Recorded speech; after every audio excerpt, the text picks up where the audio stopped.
Gauri Shankar Gupta, former diplomat. Ambassador Gauri Shankar Gupta, thank you so much for joining me on the telecast. We have seen several developments that are taking place in Bangladesh. First of all, we've seen the death of this Inqilab Munch spokesperson, Hadi, who died, and then which led to several protests that are taking place and vandalization of public properties as well. And the media houses and the journalists are also being attacked in Bangladesh. In terms of the broader picture over here, what do you think this means for the India-Bangladesh ties? Good afternoon.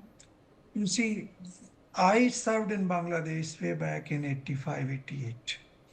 I have seen this country has been in turmoil, but this time after August, after the ouster of Sheikh Hasina, the country has been totally in turmoil because the what we call the ad hoc government in the country led by Muhammad Yunus is not able to control anything. They have failed to maintain good relations with neighbors, whether it is Myanmar or India, where the two states where the boundaries have long boundaries. Moreover, the students have been on rampage, particularly those led by Jamaat Islami and other fundamentalist elements. Some of the Pakistani, infiltrators have also come into the country, and they are making speeches all around and on the jihadi ideology and how they should, convert everybody to Islam. There were attacks on Hindu minorities earlier, and whenever there is an occasion, they again suffer. The Hindus suffer there whenever there is a what we call, agitation in the country. Now, looking at this particular incident, Hadi was obviously one of the prominent student leader who led the agitation against Sheikh Hasina. And because of that agitation, Sheikh Hasina was ousted and she is presently in India. On the other hand, this student organization, they wanted to control the entire politics of the country. But unfortunately, their support is based on the street protest. They don't have any support from the masses who actually will vote for the coming elections. So what Yunus is, it is my assessment that Yunus is actually trying his best to delay the elections in every possible way so that he can stay in power as long as he wants. And because of that reason, he wants to create more unstable conditions in the country so that he will have a pretext to delay the elections. While Awami League, of course, they are banned the Awami League and they will not be able to contest elections formally. There may be some independent candidates. The BNP has been pressing very hard for early elections.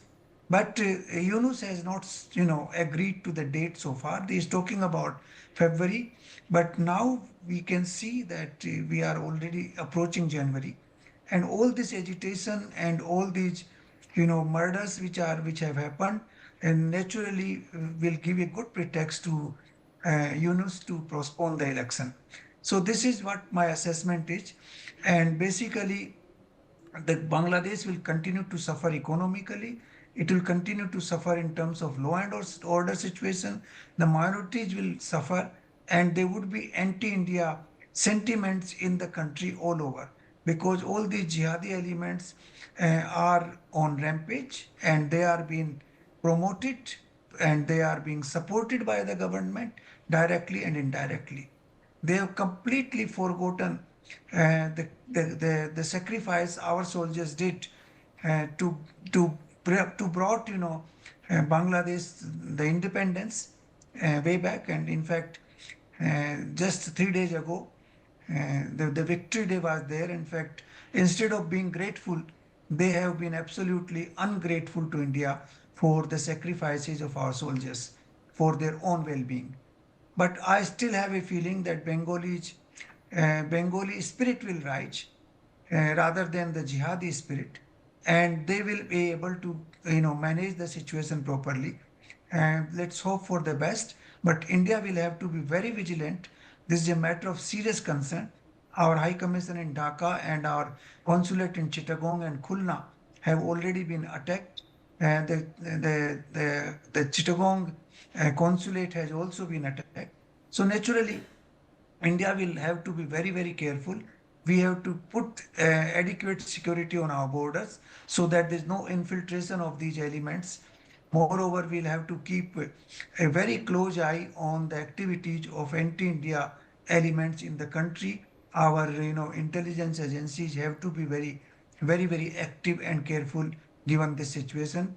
I hope the government of India does not have to intervene, but if the situation, rises to that occasion, then and I'm sure the Prime Minister and the Cabinet will take an appropriate decision if the intervention is needed. Because Bangladesh is provoking India in every possible way. They are talking about breaking the Seven Sisters, they are talking about chicken neck, they are talking about hurting India in every possible way. And they are colluding with Pakistan, they are colluding with anti Indian forces in the country. So we have to be very, very careful in this situation. And Ambassador Gauri Shankar Gupta, who do you think is benefiting from all of this? We've seen, when we take a look at all our neighboring countries, we take a look at Pakistan, we take a look at Bangladesh, Nepal. Who do you think is benefiting from this level of instability?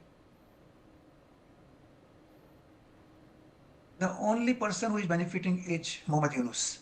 He has been having this desire for long years to become the prime minister of the country, but he has no political base at all. He has no public support, and even now he has no, political party, absolutely no support. And he feels that in this kind of in unstable situation, he will be able to continue indefinitely. And the people of Bangladesh are suffering tremendously, and the sufferings will continue to increase. And a day will come when people will get fed up with him and they will throw him away. And another question to you is, when we talk about the anti-India protest in Bangladesh, also coupled with threats referencing to the Seven Sisters, the northeastern states, connected to the mainland by the narrow Siliguri corridor, have raised alarms as well. What do you think about the fact that this, on multiple fronts, India's relationship with Bangladesh is taking a hit, and also there are maritime violations in Bay of Bengal as well?